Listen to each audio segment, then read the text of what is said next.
आज की कहानी है नीला की खुशियों को किसकी नज़र लग गई थी। रमन लिफ्ट से बाहर निकला, पार्किंग से गाड़ी निकाली और घर की तरफ चल दिया। वह इस समय काफ़ी उलझन में था। रात को 8 बजने वाले थे। वह 8:30 बजे तक ऑफिस से घर पहुंच जाता था। घर पर नीला उसका बेसब्री से इंतज़ार कर रही होगी, पर उसका इस समय घर जाने का बिल्कुल भी मन नहीं हो रहा था। कुछ सोचकर उसने आगे से यू टर्न लिया और कार दूसरी सड़क पर डाल दी। थोड़ी देर बाद उसने एक खुली जगह पर कार खड़ी की और पैदल ही समुद्र की तरफ चल दिया।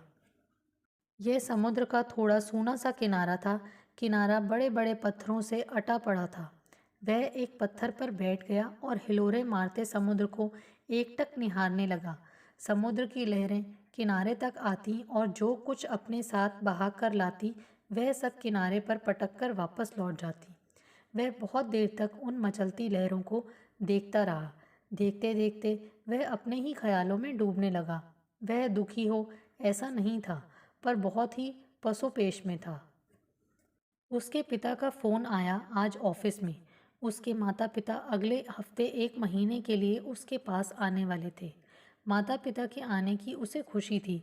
वह हृदय से चाहता था कि उसके माता पिता उसके पास आएं, पर अपने विवाह के 1 साल पूरा होने के बावजूद वह एक बार भी उन्हें अपने पास आने के लिए नहीं कह पाया।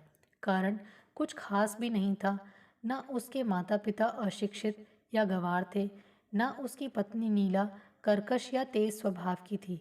फिर भी वह समझ नहीं पा रहा था कि उसके माता पिता आधुनिकता के रंग में रंगी उसकी पत्नी को किस तरह लेंगे।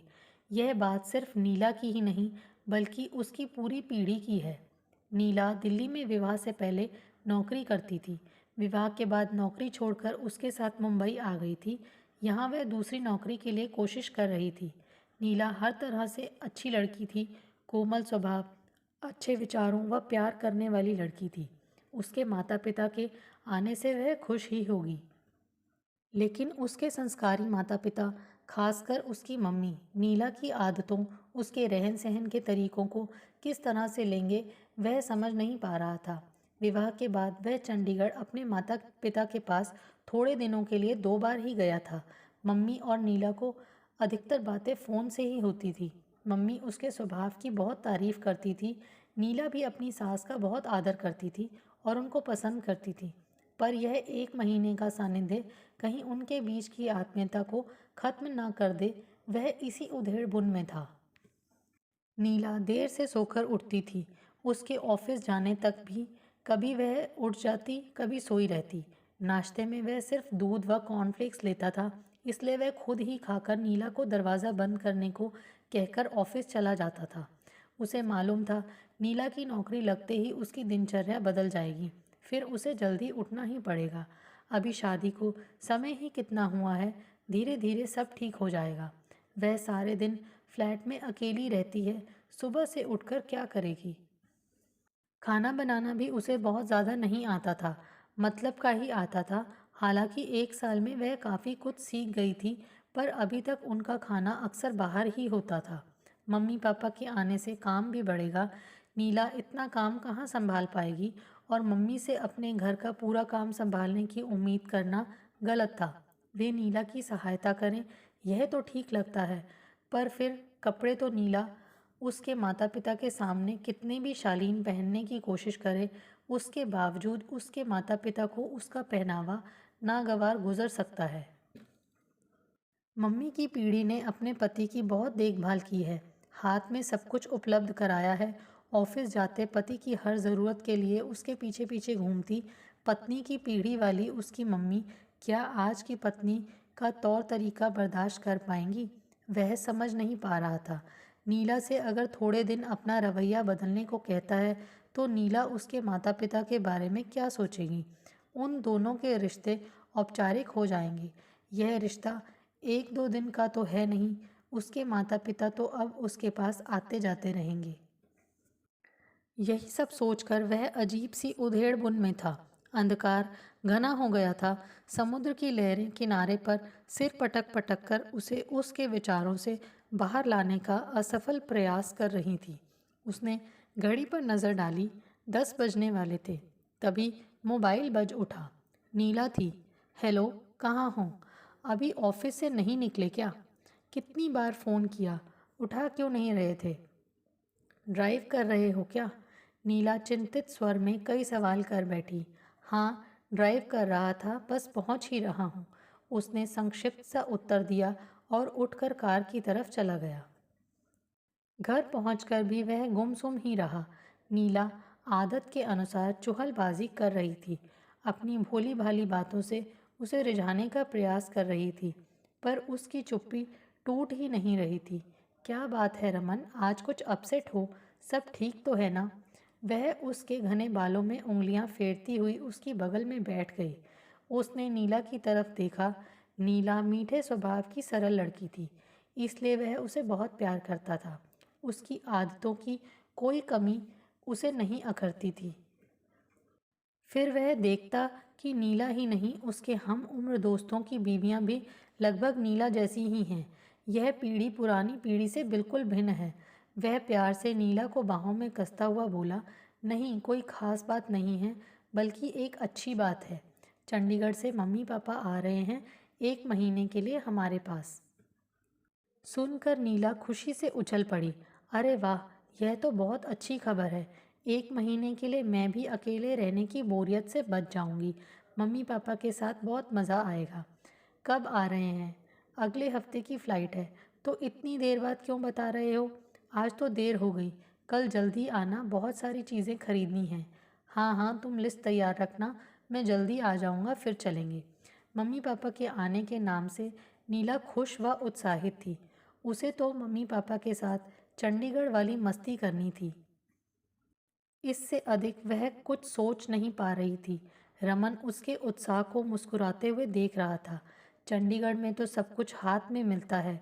मम्मी की तैयारियां पहले से ही अपने बच्चों के लिए इतनी संपूर्ण रहती हैं कि उन्हें बीच में परेशान नहीं होना पड़ता। खाने पीने की चीज़ों से फ्रिज भर देती हैं।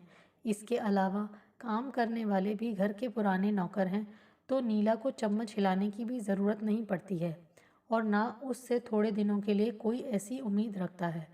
उसने खुद कुछ किया तो किया, नहीं किया तो नहीं किया। अपने प्यारे स्वभाव के कारण वह मम्मी पापा की इतनी लाडली है कि वे उसे पलकों पर बिठाकर रखते हैं। नीला अपनी रॉ में ढेर सारी प्लानिंग कर रही थी। रमन कुछ कहकर या उसे कुछ समझाकर उसकी खुशी में विघ्न नहीं डालना चाहता था, इसलिए उसने मन ही मन सोचा, जो होगा देखा जाएगा। अब बातें ही करती रहोगी या कुछ खाने को भी दोगी? कुछ बनाया भी है या बाहर से ऑर्डर करूं? वह हंसता हुआ नीला को छेड़ता हुआ बोला। आज तो मैंने पास्ता बनाया है। पास्ता बनाया है? अरे कुछ रोटी सब्जी बना देती। यह सब रोज़ रोज़ मुझसे नहीं खाया जाता। पर मुझसे रोटी अच्छी नहीं बनती है, नीला मायूसी से बोली। कोई बात नहीं, वह उसके गालों को प्यार से सहलाता हुआ बोला। अभी बाहर से ऑर्डर कर देता हूँ। मम्मी आएंगी तो इस बार तुम रोटी बनाना ज़रूर सीख लेना। ठीक है, सीख लूँगी। 1 हफ्ते बाद उसके माता पिता आ गए। उनकी दिल्ली से फ़्लाइट थी। फ़्लाइट शाम की थी। वह ऑफिस से जल्दी नहीं निकल पाया। नीला ही उन्हें एयरपोर्ट लेने चली गई। उसने ऑफिस से मम्मी पापा से फ़ोन पर बात कर ली। उसके माता पिता पहली बार उसके पास आए थे, इसलिए वह बहुत संतुष्टि का अनुभव कर रहा था। शाम को वह घर पहुंचा तो नीला मम्मी पापा के साथ बातें करने में मशगूल थी। मम्मी पापा भी उसकी गृहस्थी देखकर बहुत खुश थे। चारों बैठे बात करने लगे। उन्हें पता ही नहीं चला कि कितना समय गुजर गया। डिनर तो आज बाहर ही कर लेंगे, उसने सोचा, इसलिए बोला, मम्मी पापा चलिए ड्राइव पर चलते हैं, घूम भी लेंगे और खाना भी बाहर खाकर आएंगे। चारों तैयार होकर चले गए। सुबह उसका ऑफिस था। उसकी नींद और दिनों से भी जल्दी खुल गई। उसने 1-2 बार नीला को हौले से उठाने की कोशिश की, पर वह इतनी गहरी नींद में थी कि हिल डुल कर फिर सो गई। वह उठकर मम्मी पापा के कमरे की तरफ चला गया।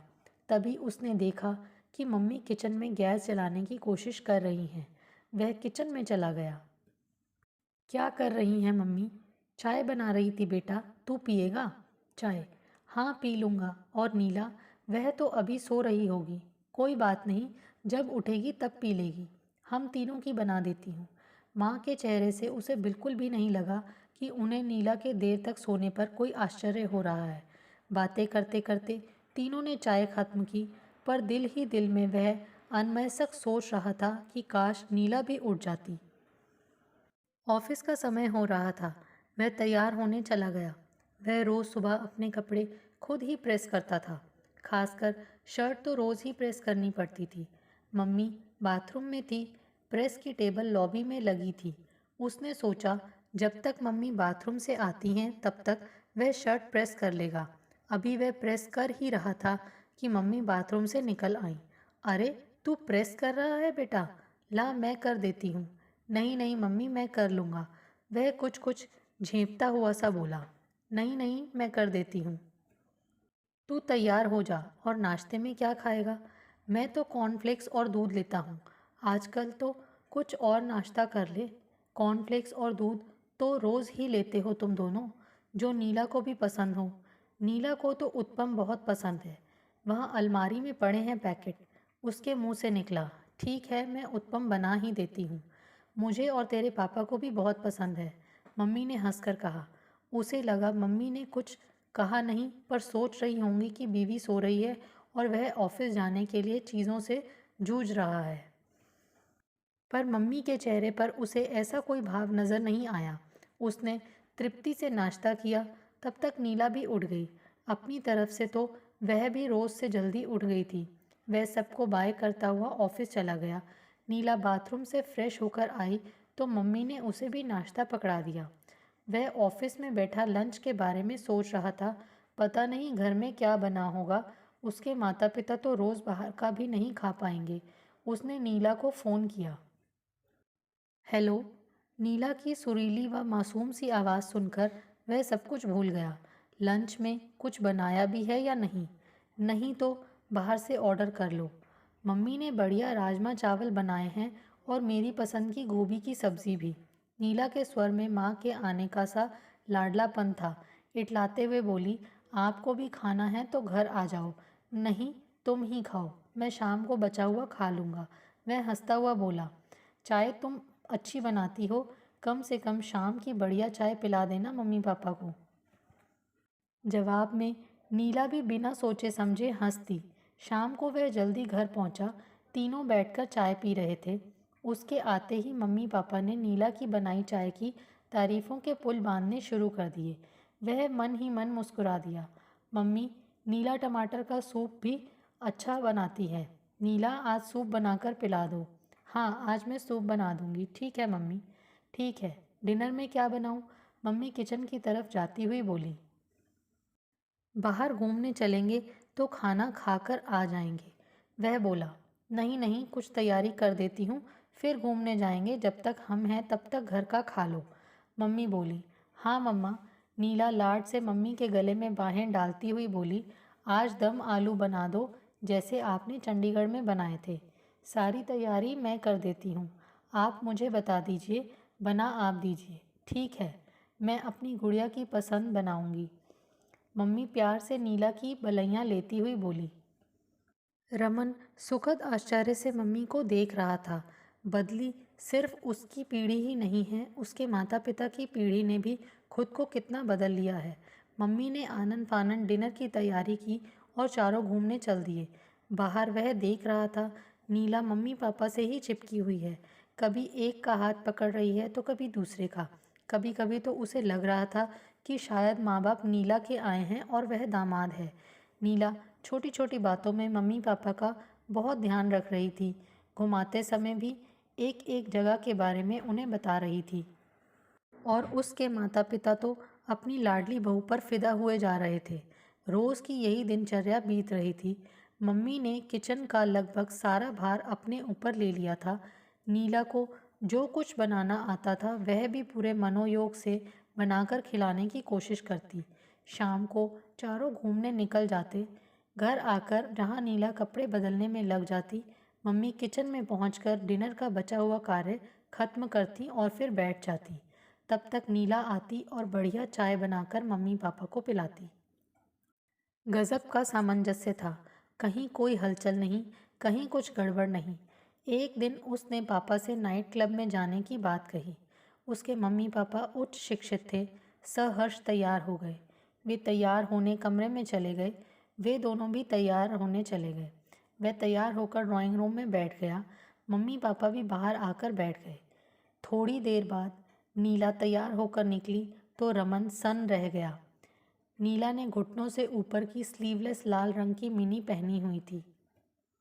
वह घबराकर मम्मी पापा के चेहरे देखने लगा। अभी तक की उसकी ड्रेसेस को तो वे सहर्ष पचा रहे थे, पर उसे पता होता कि नीला आज क्या पहनने वाली है तो वह उसे मना कर देता। हालांकि नीला जहाँ जा रही थी वहाँ के माहौल के अनुरूप ही उसने ड्रेस पहनी थी। मम्मी पापा की नज़र उस पर पड़ी तो दोनों मुस्कुरा दिए। अरे वाह नीला, तू तो पहचान में ही नहीं आ रही है। बहुत स्मार्ट लग रही है, किसी फिल्म की हीरोइन लग रही है। पापा बोले, हमारी बेटी किसी फिल्म हीरोइन से कम है क्या? जो भी पहनती है उस पर सब कुछ अच्छा लगता है। मम्मी भी हुलस कर बोली। सुनकर वह चारों खाने चित हो गया। उसके मम्मी पापा की सोच उसकी कल्पना से बहुत आगे व आधुनिक थी। वह अपने दोस्तों के घरों की स्थितियों के बारे में सोचने लगा। जब उनकी बीवियों और उनके माता पिताओं का आमना सामना होता है तो इन्हीं छोटी छोटी बातों पर उनकी अपने बेटों की आधुनिक मिजाज बीवियों से जो लाडली बेटियां रही हैं खटपट मची रहती है। उनके माता पिताओं को अपनी बहुओं के देर से उठने से लेकर पहनने ओढ़ने के तौर तरीकों, ठीक से खाना बनाना ना आना, काम करने की आदत ना होना आदि तमाम बातों से शिकायतें थीं और बहुओं को सास ससुर की टोका टाकी व पहनने ओढ़ने के बंधनों से सख्त नफरत थी, जिसमें बेचारे बेटे या पति की दुर्दशा हो जाती थी। बेटा अपनी पत्नी से प्यार करता है, वह उसकी अच्छी बुरी आदतों के साथ समझौता करना चाहता है, पर यह बात माता पिता नहीं समझ पाते। उन्हें अपना बेटा बेचारा लगने लगता है। वे नहीं समझ पाते कि बहू की बुराई या उसे नापसंद करना बेटे के हृदय को तोड़ देता है। उनके बीच के नाजुक रिश्ते जो समय के साथ मजबूती पाया है को कमज़ोर करता है। खैर, यह उनकी समस्या है। उसने सोचा वह तो खामखा ही डर रहा था इतने दिनों से, इसलिए अपने मम्मी पापा को खुले दिल से आने के लिए भी नहीं कह पा रहा था। वे चारों साथ में खूब मस्ती कर रहे थे, घूमने जाते, हंसते बोलते।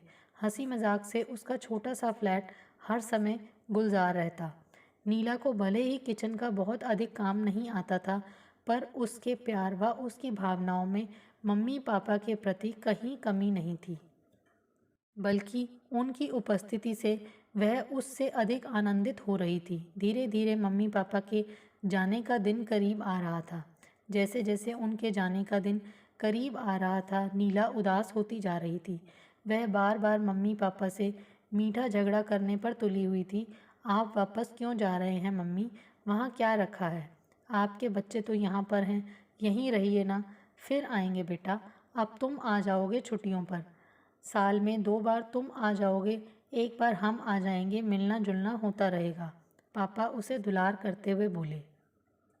नहीं बेटा, इस बार रहने दो, अगली बार आएंगे तो घर का प्रबंध ठीक से करके आएंगे, तब ज़्यादा दिन रह लेंगे। मम्मी पापा के जाने का दिन आ गया। उनकी शाम की फ़्लाइट थी। उस दिन रविवार था। मम्मी पापा ने ना करते भी नीला ने उनके लिए ढेर सारे गिफ्ट खरीदवाए थे। सुबह वह काफ़ी जल्दी उठकर मम्मी पापा के कमरे में चला गया। पापा मॉर्निंग वॉक पर गए हुए थे। वह मम्मी के पास जाकर बैठ गया। मैं तेरे लिए चाय बनाकर ले आती हूँ, मम्मी उठने का उपक्रम करती हुई बोली। नहीं मम्मी, रहने दो, मुझे रोज़ चाय पीने की आदत नहीं है। बैठो आप, कल से आप कहाँ होंगी? इतने दिन तो पता ही नहीं चला, कब 1 महीना बीत गया। बहुत अच्छा लगा आपके और पापा के आने से। हमें भी तो बहुत अच्छा लगा बेटा तुम्हारे पास आने से। कितना ध्यान रखा तुम दोनों ने, कितना घुमाया, कितना खर्च किया हमारे ऊपर, इतनी सारी चीज़ें भी खरीद लीं। कुछ नहीं किया मम्मी, फिर माता पिता को खुश करने से आशीर्वाद तो हमें ही मिलेगा। कितनी प्यारी और मीठी बातें करते हो तुम दोनों। मम्मी खुशी से छलक आई अपनी आंखों को पोंछती हुई बोली। दिल को छू जाती हैं तुम्हारी बातें, तुम्हारी भावनाएं। खुश नसीब हैं हम कि हमारे ऐसे प्यारे बच्चे हैं। एक महीना बहुत खुशी से बीता, पर आप पर काम का भार पड़ गया। रमन संकोच से बोला, दरअसल नीला को अभी गृहस्थी का ज़्यादा काम नहीं आता। धीरे धीरे सीख रही है। नौकरी करेगी तो जल्दी उठने की आदत भी पड़ जाएगी। काम कोई माने नहीं रखता बेटा। नीला कोशिश करती है, आलसी नहीं है। उससे जो भी हो पाता है वह पूरा प्रयत्न करती है। कुछ कर ना पाना और कुछ करना ही ना चाहना, दोनों बातों में फ़र्क है। मुख्य तो स्वभाव है। भावनाओं और विचारों से यदि इंसान अच्छा है तो ये बातें कोई अहमियत नहीं रखती। आदतें बदल जाती हैं, काम करना आ जाता है। आजकल एक दो बच्चे होते हैं, बेटियां बहुत लाड प्यार और संपन्नता से बड़ी होती हैं। उनके जीवन का ध्येय किचन या गृहस्थी का काम सीखना नहीं, बल्कि पढ़ाई लिखाई करके करियर बनाना होता है। इसलिए विवाह होते ही उनसे ऐसी उम्मीद करना गलत है। नीला बहुत प्यारी लड़की है। उसके हृदय का पूरा प्यार और भावना हम तक पूरी की पूरी पहुंच जाती है। हम तो ऐसी बहू पाकर बहुत खुश हैं। माँ उसके चेहरे पर मुस्कुराती नज़र डालकर बोली, अभी वह बच्ची है, कल को बच्चे होंगे तो कई बातों में वह खुद ही परिपक्व हो जाएगी। जी मम्मी, मैं भी यही सोचता हूँ। और बेटा, आजकल लड़की क्या और लड़का क्या, दोनों को ही समान रूप से गृहस्थी संभालनी आनी चाहिए। वरना लड़कियां, खासकर महानगरों में, नौकरियां कैसे करेंगी जहां नौकरों की भी सुविधा नहीं है।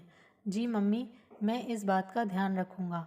थोड़ी देर दोनों चुप रहे, फिर एकाएक रमन बोल पड़ा, मम्मी, सच बताऊं तो मैं नहीं सोच पा रहा था कि आप नीला की पीढ़ी की लड़कियों के रहन सहन की आदतों व पहनने ओढ़ने के तरीकों को इतना स्वाभाविकता से ले लेंगी। इसलिए कहकर उसने नज़रें झुका लीं। इसलिए हमें आने के लिए नहीं बोल रहा था। मम्मी हंसने लगी, तेरे माता पिता अनपढ़ हैं क्या? नहीं मम्मी, आपकी पीढ़ी तो पढ़ी लिखी है। मेरे सभी दोस्तों के माता पिता उच्च शिक्षित हैं, पर पता नहीं क्यों बदलना नहीं चाहते। बदलाव बहुत ज़रूरी है बेटा, समय को बहने देना चाहिए। पकड़ कर बैठेंगे तो आगे कैसे बढ़ेंगे? रिश्ते भी ठहर जाएंगे, दूरियां भी बढ़ेंगी। यह समझ सब में नहीं होती मम्मी। यह बोला ही था कि तभी उसके पापा आ गए। नीला भी आंखें मलते मलते उठकर आ गई और मम्मी की गोद में सर रखकर गुड़मुड़ कर लेट गई। मम्मी हंसकर प्यार से उसके सिर पर हाथ फेरने लगी। चलो चलो उठो, तुम्हारी नहीं मेरी मम्मी है। पूरे महीने मुझे मम्मी के पास नहीं फटकने दिया, खुद ही चिपकी रही। छेड़ता हुआ रमन उसे धकेलने लगा। नीला और भी बाहें फैलाकर मम्मी की गोद से चिपक गई। देखकर रमन हंसने लगा। शाम को जाने की सारी तैयारी हो गई। वे दोनों मम्मी पापा को छोड़ने एयरपोर्ट चले गए। एयरपोर्ट के बाहर मम्मी पापा को छोड़ने का समय आ गया। वह दोनों को नमस्कार कर उनके गले लग गया। उसका खुद का मन भी बहुत उदास हो रहा था, पर उसे पता था कि वह तो कल से काम में व्यस्त हो जाएगा। पर नीला को मम्मी पापा की कमी शिद्दत से महसूस होगी। पापा से गले लगकर नीला मम्मी के गले से चिपक गई। मम्मी ने भी प्यार से उसे भावों में भींच लिया। वह थोड़ी देर तक अलग नहीं हुई तो वह समझ गया कि भावुक स्वभाव की नीला रो रही है। मम्मी की आंखें भी भर आई थीं। नीला को अपने से अलग कर उसकी आंखें पोंछती हुई प्यार से बोली, जल्दी आएंगे बेटा, अब तुम आओ छुट्टी लेकर। रमन भी पास में जाकर खड़ा हो गया। नीला के इर्द गिर्द बाहों का घेरा बनाते हुए बोला, जी मम्मी, जल्दी ही आएंगे। अच्छा बेटा। मम्मी पापा ने दोनों के गाल थपके और सामान की ट्रॉली धकेलते उन्हें हाथ हिलाते हुए एयरपोर्ट के अंदर चले गए। रमन और नीला भरी आंखों से उन्हें जाते हुए देखते रहे। रमन सोच रहा था, बदलाव की बयार तो बहनी ही चाहिए, चाहे वह मौसम की हो या विचारों की, तभी जीवन सुखमय होता है। दोस्तों, आपको हमारी ये कहानी कैसे लगी? प्लीज़ कमेंट्स करके बताइए। Thanks for watching this video.